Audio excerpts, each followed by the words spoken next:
Hi, everyone. Thanks for joining us today. Today's edition of Ask an Airstreamer is all about an Airstream's power system. Whether you're brand new to Airstreaming, waiting for years to come, or even thinking about joining the Airstream community, we hope that by the end of today's session, you'll know a little bit more about an Airstream's power system from our brand ambassadors and Airstream's head of product development and engineering. Before introducing our panelists today, I want to take a moment to introduce myself. My name is Chris, and in addition to being an Airstream owner myself, I get to work with Airstream's brand ambassadors, helping to share their stories of adventure, curiosity, and exploration in their Airstream. A few housekeeping items before we get started. Today's session is being recorded and will be published on airstream.com next week alongside other editions of Ask an Airstreamer. In other words, don't worry about writing everything down. You'll receive an email to this video later next week. To submit your questions at any point today, go ahead and click the Q&A button at the bottom of this screen. We'll do our best to answer all of your questions, but if we run out of time, we'll share an email address at the end to submit your questions. After Q&A, we'll share a promo code for Airstream Supply Company, which is part magazine, part travel guide, and part outfitter. And lastly, there's a 2-question survey that will be emailed right after we wrap up today. We'd love your feedback so we can learn what you liked and things we could do better in future editions. So let's take a quick look at what we'll discuss today. We'll do a quick overview of Airstream, a history of power in Airstreams. We'll talk about the DC and electrical systems inside an Airstream. We'll talk about power generation, power storage, power conversion, and power consumption. McKay will talk a little bit about the future of Airstream electrification, and we'll have dedicated Q&A at the end. So great panelists today. On our left, we have McKay Featherstone, who heads up product development and engineering at Airstream back in Jackson Center, Ohio. And then on the right, we have Ronnie Dennis, who's an Airstream ambassador, and then also gets his hands dirty all the time professionally doing solar and lithium installs in Airstreams. Thank you both so much for being here today. McKay, tell us a little bit more about yourself. Hi, thanks, Chris. So I am McKay Featherstone. I hope you enjoy the pictures there. We hope that all of our Airstreams are having fun out on the road. We try to bring a little of that here in Jackson Center, Ohio, which of course is where Airstream is headquartered. I've been with the company about 7 years. I absolutely love it. I'm excited to talk to you today because this is a fairly complex topic. It can be complicated.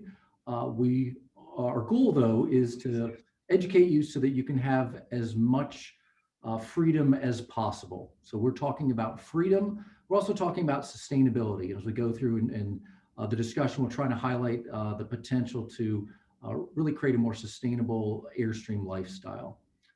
And I'm really looking forward to spending time with you. Thanks. Awesome. Thanks, McKay. Ronnie, welcome. Tell us a little bit more about yourself. Thank you. My name is Ronnie Dennis. I'm also an Airstream owner. First and foremost, we're Airstreamers, but I do run a company called Airstream Nuts and Bolts. And our primary goal is to assist our customers in meeting their energy and connectivity needs. Awesome. On the Airstream since 2014, and we average 100, 120 nights a year in our trailer.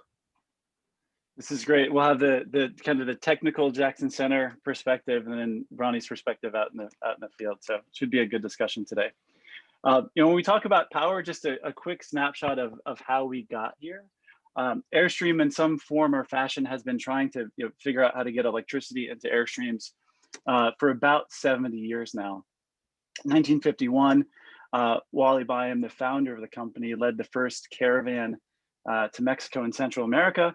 Actually brought generators along the way, so plugging trailers in. Later in 1958, Airstream introduced the first self-contained travel trailer with battery power kind of integrated into the vehicle. The 60s ushered in the univolt system with the ability to convert different power types that similar to what we have today with the 12 volt and DC and 110 volt AC system in the vehicle. The Excella continued to refine the experience inside the Airstream with appliance center, bringing more of the comforts of home into the vehicle in the 70s. 2 years ago, Airstream introduced Airstream Smart Control technology. So different ways to interact, not just with the power system, but with the whole vehicle, what you see in today's Airstream Classic. And then last year, introducing Airstream Power Plus, which is a drop-in lithium battery upgrade, which we'll talk about here in a little bit. So first, to set the table a little bit before handing it off to McKay and Ronnie to dig in some more. AC and DC, we hear the terms thrown around. Ever since the 1880s, Thomas Edison and Nikola Tesla were back and forth on trying to figure out whose system was better. In late 1880s, they had the War of the Currents. Edison on the left developed and invented the DC system. So this is what we see in cars and in batteries, things like that. Tesla on the right, invented the AC system, which is what we see in most power grids and most of the power in our home when we plug into the wall. But because an Airstream is both part home and part vehicle, no surprise that both systems live in the Airstream. So both a 12-volt DC electrical system and a 120-volt AC electrical system powered either by a generator or by plugging into shore power, but both systems work together in an Airstream. So I'll toss it over to McKay now, who's going to dig in and do an overview of how electricity is routed and some of the relationships, first starting in the Airstream travel trailer. Great, thanks, Chris. And before we jump in, I think that idea with Edison and Tesla is important because there truly are two different power systems. DC tends to be things that are kind of chemically related, like batteries, things that don't move as much or lower power. AC tends to be things that are moving, generators, air conditioners that have compressors in them, etc. So you'll see that there are reasons for each of these, all the way back to more freedom, more time off grid. We try to optimize each system. So we're going to do a quick walkthrough of a travel trailer to motorhome. This is an oversimplification, but it's a chance to just really walk through at a high level, and then we'll go through each area in more detail. I'm going to start in the upper right-hand corner. So you've got solar as one element of power. So generating power, solar coming into the battery system, into the unit through a controller, but you also have shore power, so typically power from the campsite coming in through the vehicle. In a travel trailer, the tow vehicle actually provides electricity back to the trailer as well. That's to power the lights, but also you can charge the battery that way. And then of course, with a generator, just like Wally did back in the day, you can provide that power as well. So multiple different inputs of different types. Some of those go directly to the battery. So you're charging up the battery in your travel trailer.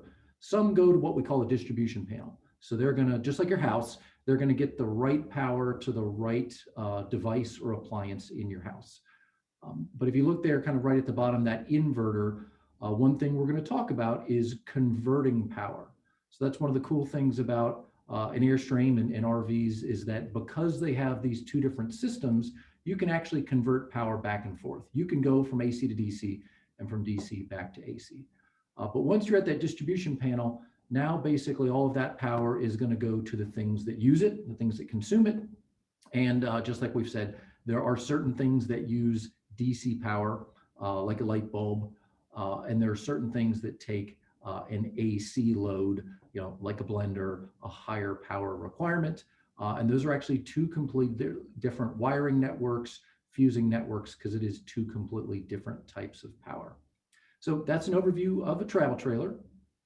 And McKay, quick question here. Just when looking at different sources connected at the same time, question just came in. Can you have shore power connected and power coming from the tow vehicle at the same time? Any conflict to have those two things connected at once? If we're talking about, so typically the power from the tow vehicle is when you're actually towing. That would be the typical case. It's not a lot of current. So if you just think about how much power there is, if you're hooked up to a campsite, you're getting a lot more current from that campsite. But there are things called transfer switches that basically go to the best power source. So I think the short answer is either no or it shouldn't really matter, quote unquote. If you're plugged into shore power, that's your best solution, your most power that you can get. Awesome. Thanks. A motorhome, really the big difference is you've got it all as one system. So instead of that separate tow vehicle like we talked about, this is all integrated together. So that means there's a battery on the house side, as we would call it, but there's also the battery for the chassis. There's that alternator from the engine. There's actually, for our motorhomes, also a solar panel as well that can go to help that chassis battery be powered up. So just think of this as almost like the tow vehicle and the trailer combined into one unit. The other difference specific for Airstreams is that we include generators standard integrated into the motorhomes. So when we talk about generators later on, hopefully we've thought all of that through for you, and you don't need to select it. It's already on board. Okay. So good overview of how the power system works in both travel trailer and touring coach. The first section that we'll dig into with more detail here is really around power generation. Excellent. So as we kind of talked at the beginning, there are multiple ways that power is generated and brought into the vehicle. And as a rough approximation, you've got kind of these lower powered. So they'll do as much as they can, but they tend to be less electricity coming out of them, up to higher power. And they're all a little bit different. So we are going to dive into each of these topics. But as an overview of the inputs, solar, we love solar. It tends to be kind of the more the better from that standpoint. It's free, it's sustainable. So kind of as much as you can carry or fit from a solar standpoint. Generators, there's times it's not sunny outside. There's times you need to more quickly charge your batteries. There is a reason for generators, and we'll go through kind of the considerations for generators. An alternator, of course, again, that's the thing on the engine. It's using the engine to create electricity, and that's either the tow vehicle or the motorhome. Motorhomes tend to put a lot more electricity through. The tow vehicle generator, it's really limited by that cord, the 7-way cord, or the cord that you use to plug in to power the trailer from the tow vehicle. And of course, finally, the pedestal, the shore power, when you're at the campsite, what you're able to hook up to. There are different levels, which we'll touch on. So they are not all created equally, but kind of at its highest level, that's where you can really plug in and just forget it. You don't have to worry about trying to manage your power as much as you do with these others. But just as a reminder, it's an Airstream. We want you out there. We want you to go wherever you want to go. So this whole philosophy is to give you as many different types of power as we can to fit the need. Hey, McKay, Dave has a question. When connected to shore power, he's assuming that the inverter handles all DC circuits and ensures the battery is being charged or topped off. And I think he means the charger in this case. So you're plugged into shore power. How is the battery being taken care of, and how is the DC side of the Airstream being powered? So when plugged into shore power, shore power is alternating current, right? So it's AC that's coming into the vehicle, and it can go through, we'll talk about this a little later. We talked about those, you can convert power back and forth. So you get terms like converters and chargers. That can take alternating current and use it to charge a battery. So yes, it can charge the battery while you're making coffee and doing whatever else you're doing on the AC side. So you've got alternating current come in, it can be converted to charge a battery.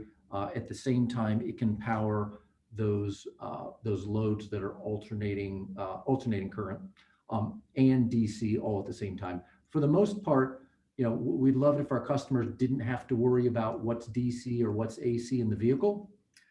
That's what that inverter is there for, is to be able to transition back and forth. And I can tell, which is great, we're seeing some good questions here. We won't be able to cover all of them through the call. It can get pretty deep pretty fast. So rest assured, we will find a way to follow up on some of these. They're great questions. Awesome, thank you.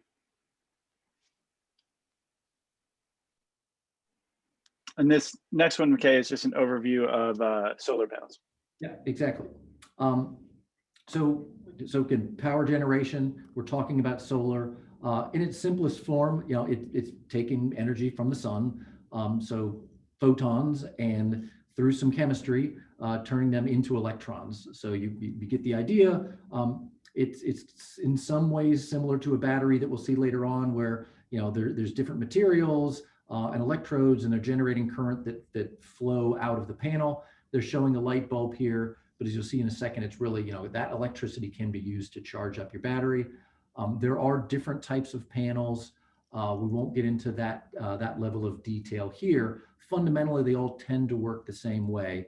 But the thing to know, which we've got on the slide, is that you have a panel, but you also have a charge controller. Because the main goal, there's enough electricity from solar to be able to charge a battery. There is not enough electricity to be able to run your air conditioner. Just simply, there's not that much sunshine. You can't get that big of a panel to get the heaviest of loads. So really what we're trying to do is to get as much power out of that panel and get it into the battery system. And then from the battery, it can go wherever it needs to go.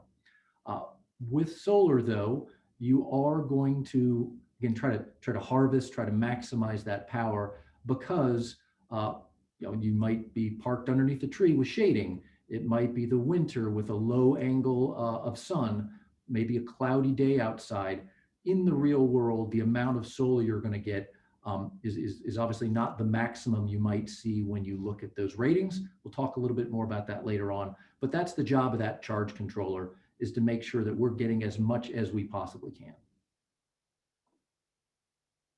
Of course, from a solar standpoint, so because solar really gives the maximum freedom, and from a sustainability standpoint, we believe is one of the best power sources.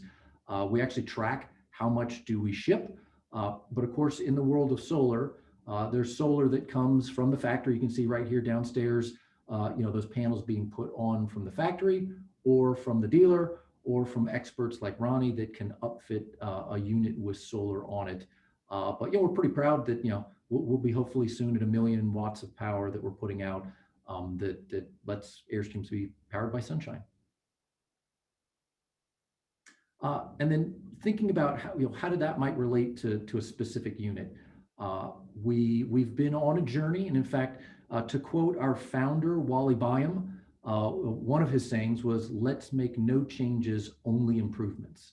And I think that's really the whole theme for the discussion here today. Depending on what year of vehicle you may have, your system may operate a little differently. The batteries might be different, the solar, because the technology is always getting better. And we believe that technology can help you have a better experience. So we are always trying to improve. This is an area of continual improvement for us. So as of what we're building now, we're doing solar standard on our classics. We are pre-wiring on our travel trailers. We've done that for a number of years. We actually recently increased the wire gauge so people can put more solar up on the roof. That makes it easier to kind of customize it the way that you want to do your solar. And we also have an input for an additional panel. That's another tip. It doesn't always have to be after on the roof, because of course, where you park your trailer, you can't really control exactly where it is, and it's not going to move to track the sun. But if you have a portable panel, you can make sure it's not shaded. You can get it set up exactly where you want to. So we like the solar portable panels as a way to optimize it, and we include that plug as standard. On our touring coaches, we've actually gone and just made solar standard for those vehicles. So we've got a few different sizes of vehicles that we make, kind of from small to large, the 19 up to the Atlas, and we range from about 250 total watts up to 400 watts. And there's, we kind of talked earlier, they've got the couple different batteries, so we're actually using solar to charge each of the batteries for the house and for the vehicle's chassis. And McKay, quick distinction on that ZAMP plug that's shown in the picture on the left-hand side. Those panels that plug into that plug have an integrated charge controller in them. So previously, when that diagram we showed everything separated, those panels actually have kind of an all-in-one solution, just so folks know when they're looking at what's possible. Well, and speaking of those charge controllers, you're seeing pictures here of the display. That's what you're actually going to see on the wall. There's some electronics behind it. And again, it's trying to optimize the amount of energy coming from the sun. But the key here is you don't actually want to overcharge the battery. So if that battery is full, it's actually bad to continue to dump electricity into it. So really there's a whole balance here, and Ronnie's an expert and he'll talk about the rest of the system, but you want to make sure this power has somewhere to go. So kind of with more solar would come larger batteries. We'll talk about that system, but this is the thing that's controlling that, the solar charge controller. It's controlling the panel in order to be able to charge the battery. And that's why you'll see on here, it actually has some pretty good information, not just about solar. It'll show you, hey, how many amps am I getting out of the panel? It'll actually also show you information on the battery, because that's its job, is it kind of connects those two things together. So you can get both types of information for that overall. And a question coming in just in high level on solar charge controllers, are these kind of set and forget once they come from the factory? Just assuming you don't change the battery going from lead acid to lithium, which would, you'd want to make some changes there. But once that's dialed in there, are they set and forget? Yeah, yes. So from my standpoint, yes. Ronnie, can you think of any scenarios where you'd want to adjust something? Yeah, no, I mean, if you changed chemistries from flooded to an AGM or from an AGM to a lithium, you would have to change the charge profile. But other than that, no, I think they're pretty much set and forget. Okay, awesome. And McKay, this next slide here is on generators, still in the bucket of power power generation. So we've talked about solar. When we're putting together the presentation, some questions came in saying, hey, how do I pick the right generator? So the slide aims to help bring some knowledge there. Yeah, so sharing some considerations for you here. Generators come in lots of different sizes and shapes. So we'll kind of stay out of which brand does everyone prefer. But I think first and foremost, the sizing of the generator is really all about what you're trying to run. And Ronnie's going to talk more about how do you figure that out. There are some that are pretty small on the left, and it won't run an air conditioner. So that's a scenario where that's okay. You're camping, you don't need that. All the way up to a large generator. What we tend to find though, once you get past how much power, definitely weight. You can see right here, 30 pounds up to something that's 265 pounds. So are you going to put it in the tow vehicle? Where are you going to store it? How much do you have to move it? Those are all how you prefer to travel, but the weight is a pretty big deal. Run time, you can see from 8 hours up to 18 hours. Again, just thinking about, if this is an overnight in a campground and how long you're gonna, do you need to be able to run it for? How many days do you typically travel, et cetera? There is some maintenance required for these. It's a little motor, so just understanding what you're getting into from a maintenance standpoint. I think our experience is it might be, if you don't know anything about these and you jump into it, there's probably more maintenance here than you might think. And of course, noise. And from an engineering standpoint, the thing to point out, if you look at on the left-hand corner, it says 42 dBA to 50 dBA. Those numbers are not, it's not a straight scale. So 50 isn't just a little bit bigger than 42. 50 is a lot louder than a 42, like 4 times louder than a 42.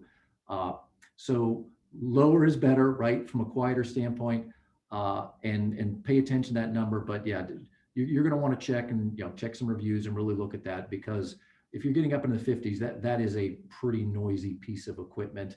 And of course, that gets into the generator and where can you run it? There are certainly restrictions. There's quiet hours. You can't just use this whenever you want to in a lot of camping scenarios.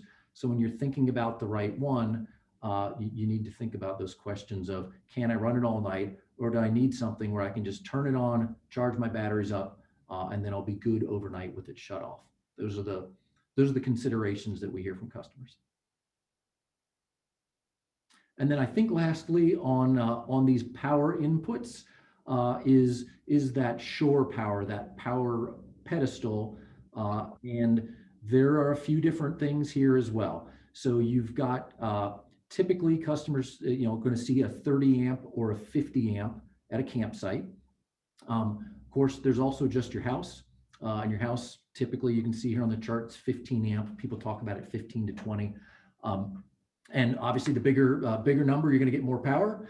And typically that kind of comes into, can I run an air conditioner or not? So kind of 15 amp, no, probably not. 30 amp, yeah, you can run one, but not two. 50 amp, you can pretty much do what you want.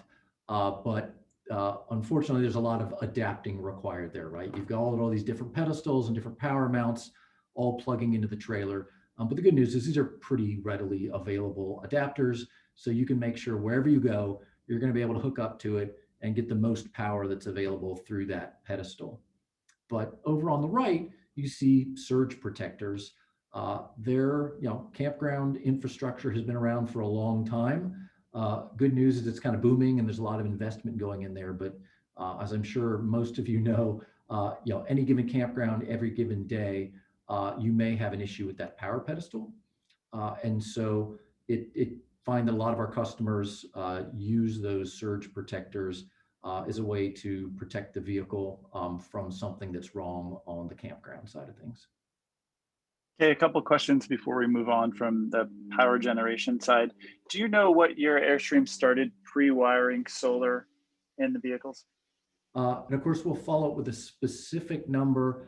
I'm thinking 4 or 5 years ago. Ronnie, you may know from the work you've been doing, but right around there. Oop, and you're muted, Ronnie. Am I still muted? There you go. Yep. Yeah, no, 2014, I believe was the first year. Time flies. Yeah, thank you.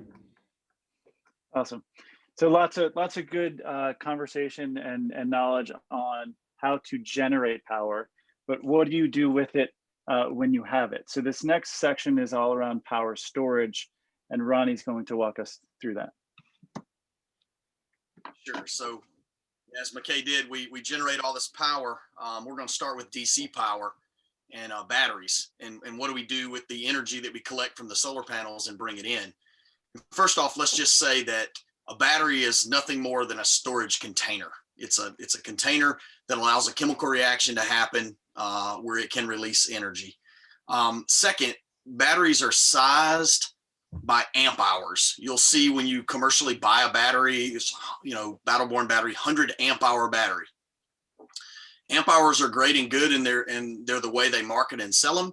But what we're going to need to do is convert those amp hours into watt hours, because watts is the universal language for electricity. It doesn't matter if you're trying to run an AC appliance or a DC appliance. Watts is how we compare and figure out how much energy we're using.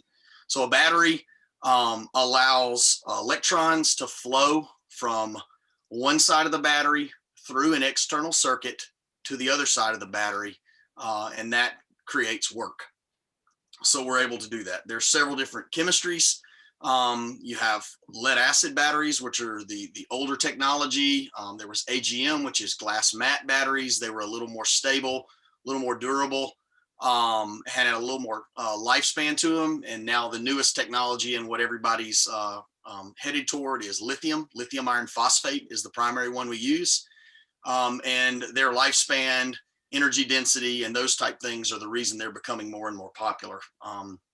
From your electric vehicles into RVs, all of them, solar homes, off-grid sources, and all that are going to lithium iron phosphate. So the other thing we need to realize is that these batteries, this flow of electrons from one side of the battery to the other through a circuit, that chemical reaction can only happen a certain number of times, and that's called the life cycle. So batteries will have different life cycles based on their chemistry. Looking at this slide here, we're going to kind of just compare lead acid batteries to lithium batteries. First and foremost, we talked about life cycles. You can see on a lead acid battery, you're looking at 400 to 500 charge cycles out of it. And the way we define a charge cycle is from 0 to full. So on a lead acid battery, you could deplete that battery to its usable energy level to full 400 to 500 times. And then on a lithium battery, you're looking at being able to do that 3,000 to 5,000 times. The commercial standard for a lithium battery's lifespan is 10 years. Most of the manufacturers are warranting their batteries for 10 years. And that would mean that you could basically deplete that battery and recharge it every day for 10 years and have 3,450 cycles, out of it basically. The other thing is the discharge floor on lead acid batteries. You typically only see 50% of its total capacity as usable. So if that's a 100 amp hour lead acid battery, only 50 amp hours of that battery are going to be usable. And if you use below that 50% threshold, you can cause damage to the cells and significantly decrease the life of the battery. Lithium batteries have a lower discharge floor. You can take them from all the way down to 90% to 10% state of charge. So you can use 90% of that battery. So the energy density is a lot greater. 100 amp hour lead acid battery, you get 50 amp hours out of. 100 amp hour lithium battery, you're going to get 90 amp hours out of. Lead acid batteries are heavier. Obviously, they have lead in them and they have liquid in them. Those things tend to weigh. You're looking on a lead acid battery to weighing 60 to 70 pounds. On a lithium battery of the same rated capacity, you're looking at about 30 pounds. So that's kind of a big thing. Temperature considerations. Generally, the lead acid batteries are not sensitive to the high temperatures. And now with the newer lithium chemistries, they're not as bad. I know there's this big thing with lithium batteries and charging below freezing temperatures. There's been some studies that have been done to prove that lithiums aren't as sensitive as initially thought or stated as far as being able to charge those batteries at lower temperatures. The internal resistance of a lead acid battery is greater. Therefore, you can't charge it at as high of an amp rating. So it's going to charge slower. Whereas with the lithium battery, that internal resistance is a lot less and you can charge those batteries a lot faster. And you can see here, up to 4 times as fast. General maintenance between the two. Lead acid batteries tend to be a little dirtier because they have liquid inside them, and that liquid can come out of the battery some and cause some corrosion. So there's some cleaning and some corrosion preventative things you have to do for them. On the lithium batteries, typically all you have to do is just make sure the terminals are clean and tight. Ronnie, a couple builds on that, couple of tips that I know I've heard you say before on those number of cycles. One of the other differences, kind of once you get to that number, what's left in the battery. And, with the lead acid, it tends to be, by the time you go through those cycles, it's toast, you need to buy a new battery, versus lithium ion, once you go through those, even after, like Ronnie said, you're doing it every day for 10 years, there's still 80% of that capacity left.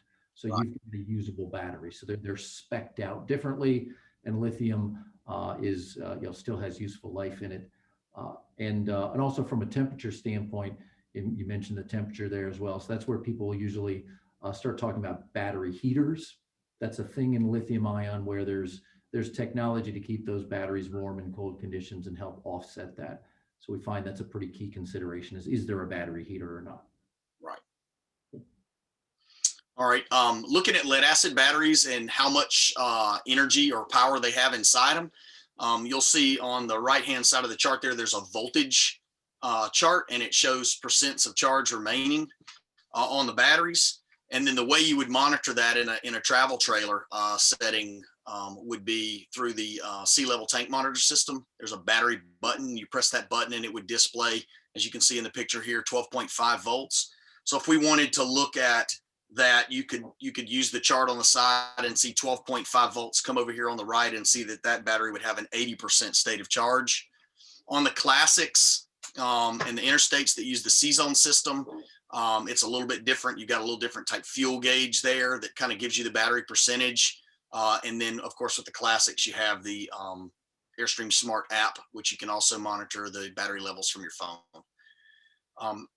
The lead acid batteries typically work pretty well using voltage as an indicator of percent of charge or state of charge that's there. Whereas if we go to the next slide, the lithium batteries have a flatter discharge curve. So they tend to stay at a higher voltage for a longer period of time. If you think about a lithium battery, it just kind of goes. And then when it gets toward the very end of it, it's like it falls off really fast. So you'll notice that the difference in the voltage, 13.4, 13.3, 13.2, 13.2 again, those voltages don't drop as fast. So it's kind of harder to tell the percent charge that way. But there are aftermarket products that would be able to measure that lithium state of charge better. But if you look at the sea level system, again, it's going to show you the voltage, and then the classics using the same C-zone system, and then the Airstream Smart app to be able to show the state of charge for those batteries. Disconnect switches They vary by model. The Atlas, the Interstate Base Camp, and Bambi's use a manual switch. The travel trailers use what they call a use store switch. And the main thing to know about these switches is when you store your travel trailer, you want to turn them off. And that helps prevent phantom losses. When you turn it off first, it doesn't disconnect everything. It disconnects everything except like your carbon monoxide detector, propane detector, and the brakes on the trailer. So you can actually tow your travel trailer with this in the off position, and the brakes would still have power if you were to have an emergency situation or a catastrophic disconnect. But they do prevent phantom draws like from the AM, FM radio and those type things, which will help you prevent you from accidentally discharging your batteries. Upgrades, now Airstream offers a lithium upgrade through their dealers. You can get, you order the solar system, and the solar package is going to come with the panels and 2 AGM batteries. And then you can upgrade through the dealer for 2 Battle-Born batteries, and you would have to contact the dealer, of course, for cost on that. Benefits, obviously, the weight. It's a 55% weight saving. You're going to get, more discharge cycles, more battery life out of them, and more usable energy. So I think that's a move in the right direction and a well warranted package for the Airstream travel trailer. And Ronnie, some questions coming in about that, and of Ronnie and McKay. These drop-ins were chosen specifically to fit in the existing battery box that's inside the in front of the travel trailer. Is that right? Any modifications needed to the components behind the battery to make this change? I mean, the charge would need to be modified, obviously for the lithium, but the dealer would be able to set that up and do that there. But yeah, the Battle-Born battery is marketed as a drop-in replacement for lead acid batteries. Excuse me. So it should just be as simple as changing the charge profile and bolting them in place. Yeah, and that's a pretty fundamental point you're making there, Ronnie, is that these different types of batteries that we talked about, all the charging that happens, solar charge controllers and chargers, it's different. You need to have a different profile, kind of a different setup for how to charge them. So that's a critical point. You don't want to you can't mix and match those. Either it won't be optimized or it'll damage the battery. So just make sure if you change the battery type, that the things that charge the battery are compatible with that new battery. Sometimes it's as simple as a setting. Sometimes you actually need a new piece of hardware to be able to do that. Chris, I've seen quite a few questions coming in on AGM as we've gone through. Maybe just Ronnie, can you hit a couple of highlights? How do you think of AGM? What do you think of the benefits of AGM over traditional lead acid battery? Well, AGMs require less maintenance. They're typically sealed. So whereas with a flooded lead acid battery, you have to check the water level in those batteries regularly. And as they charge, they do create some heat, and the flooded batteries, the electrolyte inside will evaporate. The liquid portion of electrolyte will evaporate out. So you have to add distilled water to those batteries regularly. Whereas with the AGM, they're a sealed glass matte battery. So they're not completely dry, but they don't have liquid in them. Some of the benefits for AGM, obviously one is way less maintenance to it. Two, not necessarily with the Airstream in the battery box, but they can be mounted in precarious locations. They can be mounted on their side.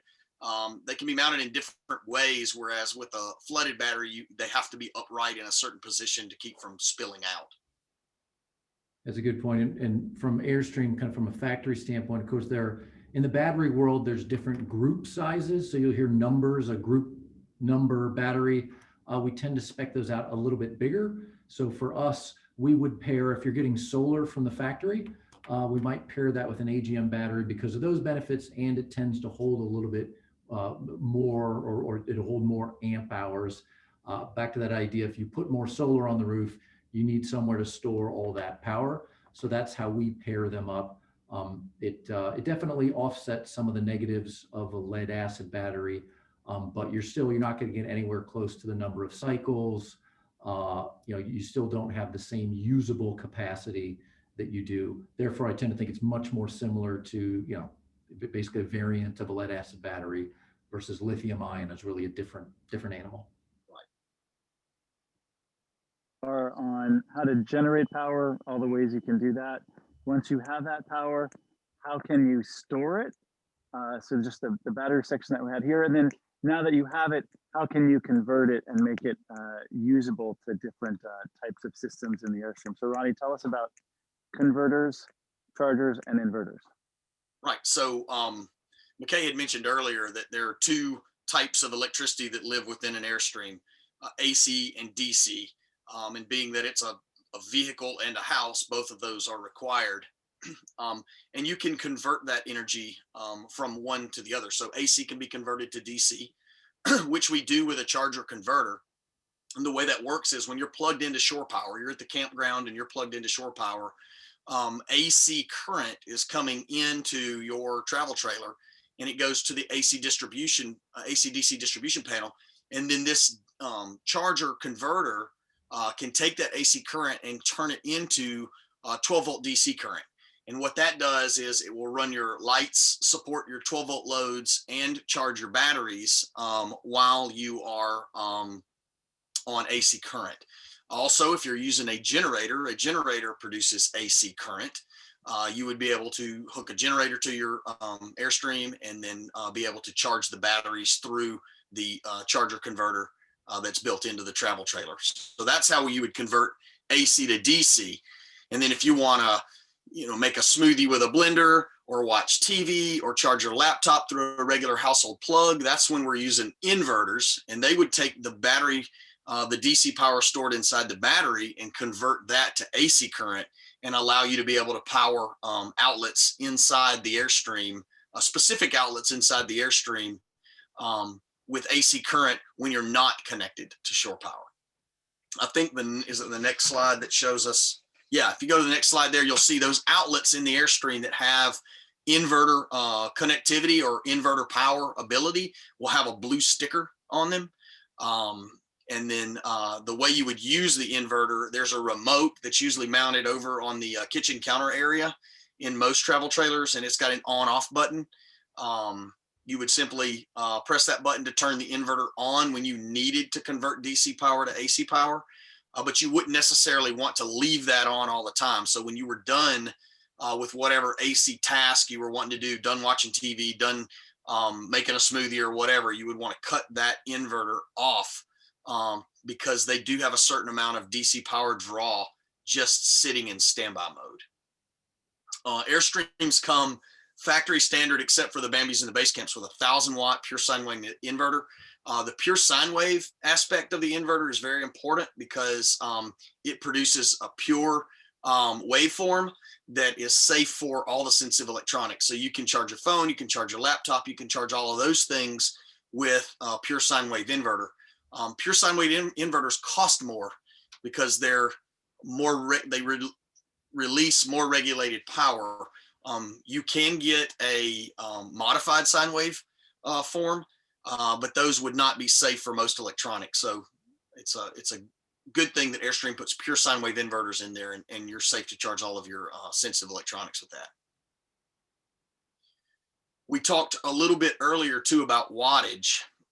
You'll see that the solar panels are rated by watts and the inverter is rated by watts. And we mentioned earlier that the batteries were rated by amp hours. I think, let's see, are we on the, yeah, okay. When we get in the next section in power consumption, we'll start doing some conversions between amps and watts and be able to more easily calculate what we can and cannot do with the system. And Ronnie, just on charging, one quick last point. We talked a bit about charging of different battery types and what that charger looks like. And with the lithium package, that Power Plus from Airstream, the charger does come with it. So that's part of the package. And I know for the work that you're doing, the same thing. People tend to think they're buying a battery, but for the work that you're doing, yeah, you're buying a system and the components that go along with that. Right. And then I did see actually on the battery side, one quick question of the fact, think about the fundamental differences between battery types. We put those lead acid or AGM batteries outside the vehicle from a venting. We talked about the gas and the liquid in there, where lithium batteries, you don't have to worry about the venting as much. They can go inside the vehicle. So that can make a big difference if you're trying to upgrade. You don't have to put it in the same space. We do size our battery boxes. I think going back to about 2016, we increased the battery box size so you can fit a bigger battery into it. But once you get in the lithium world, you don't have to keep it outside. Right. Typically, in most installs that I do, they all go inside, so we move them. Awesome. Yeah, so good discussion on converting power. Let's talk a little bit about how to understand how much power you're using. What are some of the typical, draws that you'll see with devices inside the vehicle? So Ronnie, I'll let you take this one away. Right. So this is the one everybody's been waiting on. It's math. So we'll look at converting volts and amps to watts, and there's a formula that is used for that, and we'll go over it in just a second. But what is a watt? A watt is a measure of, for the purpose of this, it's a measure of work. It's a measure of how much a electrical force can do in work. It calculates out to about 1/746th of a horsepower, I think is what a watt is. But anyway, the way you determine watts is volts and amps, volts times amps. So for instance, with the Battle-Born battery, let's just use a Battle-Born battery, a lithium battery, for example. When we're going to use conservative numbers, that's a 12-volt battery, and it's rated at 100 amps. So if you take 100 amps and times it by 12 volts, you get 1200 watts. There's 1200 hours inside one of those batteries. Knowing how many watt hours are in there, now we can compare AC loads, DC loads, anything we want to pull out of that battery, we know how much power we have to pull from. Using the first math problem on the top left there, we want to use a 120 volt television that draws approximately 1 amp for 1 hour. We would take 120 volts, multiply that times 1 amp, and that gives us 120 watt hours. If we wanted to watch TV for 2 hours, we would multiply that times the 2 hours and get 240 watts. And then if you wanted to know how much you used out of your battery, remember our battery was 1200 watts. You could subtract 240 from 1200 watts, and it would tell you how much battery power you had left. Same goes for using a coffee maker. Next problem down on the left, you have a 120 volt coffee maker. It draws 10 amps. You want to use it for 10 minutes. So we're going to say 120 volts times 10 amps is 1200 watt hours. Just that alone, if we had a fully charged battery, we could make coffee for 1 hour, and that battery would be fully depleted. But we only want to use it for 10 minutes. So we're going to go 10 minutes. That's a sixth of an hour. So we take the 1200 watts that were required to run it, divide that by 6, and it gives us 200 watts. So you could make coffee for 10 minutes and it would cost you 200 watts. And again, this is where the importance is in shifting from amps to watts, is because it doesn't matter if it's AC or DC power. So if we look at the other side, over here on the DC current side, now we're using a 12 volt appliance, the gas furnace. It pulls 7 amps. We want to use it for 1 hour. So 12 times 7 equals 84 watt hours. We want to run it for 2 hours. It's 164 watts. You can subtract that from your 1200 watts available in your battery and know how much power you have left. And then the fantastic fan is the other one we use as an example. You're using a 12 volt fan. It draws 1.8. We want to use it for 8 hours on low speed. 12 times 1.8 is 21.6 watt hours. Using it for 8 hours, we'd multiply it by 8. It's 172.8 watts. So this, by converting everything from amps to watts, we have a direct comparison, or a universal way of comparing how much energy an item uses, whether it's AC or DC power. If you look at the bottom of your coffee maker, a lot of times it'll say it's an 800 watt coffee maker, or 1000 watt coffee maker. If you look at the bottom of your blender, it's going to say how many watts. But if it doesn't, if it just says 10 amps, then you would know, you plug it into the wall, so it's 120 volts, and then you would just have to multiply the amps and you can calculate the watts for that. This next slide here is just a general overview of different items and how many watts they would pull. I highly recommend that people do what I call an energy audit. you start looking at the things that you use, the things you want to use, and then you kind of have to size, if you're doing an aftermarket system or even a factory system, you can determine based on those things how much energy you need to complete your tasks. My business is based on people coming up with an energy audit, having an idea of what they want to be able to run. We determine how many watts that's going to require, and then we put enough solar and enough battery bank in place to have the battery bank so that we can use those items, and then enough solar to be able to replace the energy that we use. You'll notice on here too that things that create heat, heaters, microwaves, coffee makers, those type things tend to use more watts. Electric kettles, those type things are going to use more watts than things that don't make or don't produce heat. So I highly recommend that you do an energy audit so that you can kind of determine what your watt needs are going to be. And then if you're adding batteries to a system later down the road, you would better have an idea of how many batteries you need to add or how much solar you need to add to the top of that. But then in doing that energy audit, you also know with the Airstream base system, if you get 2 battle-born batteries, 1,200 watts each, that's 2,400 watts. And then you got the 300 watts of solar on the roof, you can kind of deduce or calculate out how much available energy you have so that you're better able to manage your system. Good information there, and I think a good transition to thinking about how people might use this in an off-grid and an on-grid situation.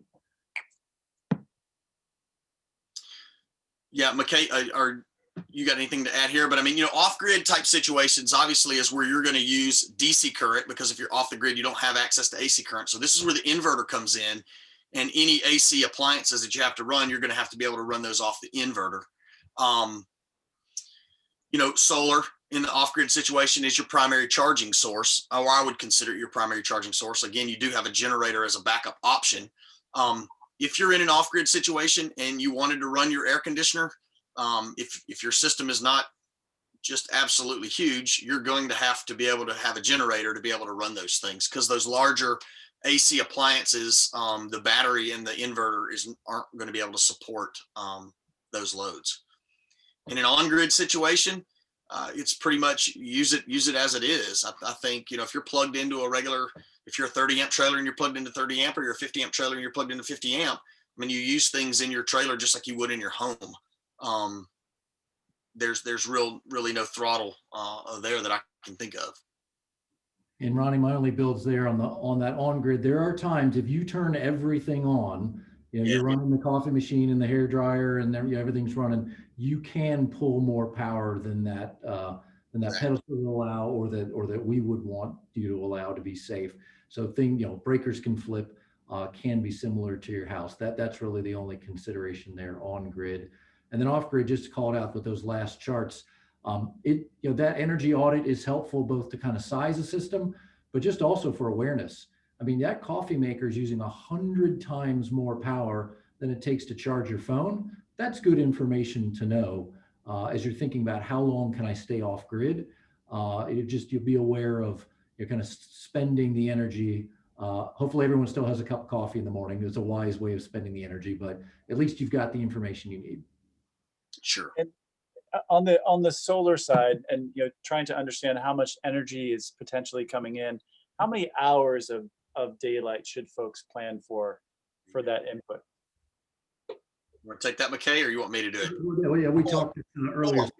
Yeah, 4 hours. That's an average for all over the US, all different weather conditions.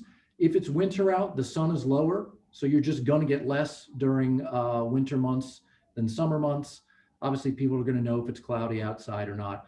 4 is what we use as kind of when you're designing your system. If you're planning to travel all over the US and to camp most of the year, that's a good average when you're thinking about the actual design or sizing of your system.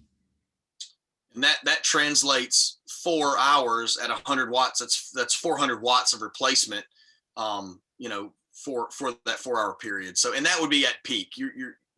You're not going to quite get that much, but for math purposes, you could say 400 watts would be replaced to the battery per panel, per 100 watt panel. Awesome. Good, really good information. We just have a few minutes left and two sections to cover. McKay's going to give us a little bit a glimpse into what the future might hold when we start to think about electrification on the Airstream side. Yeah, and so want to get to those questions, but when we think about the future, we think about that both the camping experience, whether you're on the grid or off the grid, but also being on the road. So there's a couple of exciting new use cases for electrification. Again, it's all about freedom. It's all about sustainability.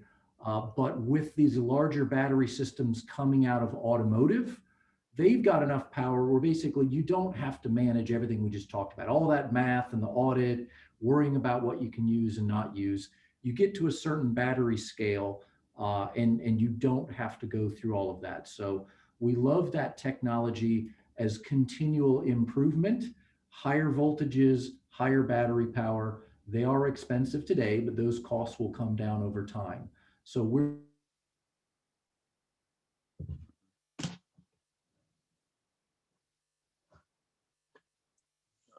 McKay might have transported to the future.